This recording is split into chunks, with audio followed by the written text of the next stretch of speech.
Et alors là, si on veut être un peu sérieux, tous ces gens qui sont en place dans l'Union européenne ont été des Young Global Leaders à l'époque où les Américains pouvaient faire leur marché, puisque les Russes n'avaient plus les moyens de le faire, il n'y avait plus d'équilibre. Et en fait, tous ces types qui sont au pouvoir aujourd'hui ne parlent pas au nom de leur peuple ou de l'intérêt de leur pays, mais parlent pour être bien vus par les néoconservateurs qui par ailleurs sont en déclin aux États-Unis puisque Trump essaye de les mettre sur la touche. Donc là on a quelque chose pareil de complètement aberrant. C'est que c'est comme tu sais l'écho qui arrive alors que l'étoile est déjà morte, tu sais, avec le problème de la longue distance. C'est que ça c'est des gens qui ils cherchent à plaire aux néocons américains qui ne sont plus au pouvoir aux États-Unis. Donc en réalité ils sont assez seuls. C'est-à-dire que c'est un peu comme la déploration sur Gaza.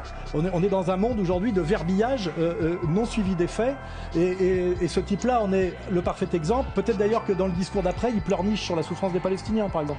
Tu vois, ça se trouve, il fait les deux. Et en fait, c'est des brasseurs de vent. C'est des brasseurs de vent parce que...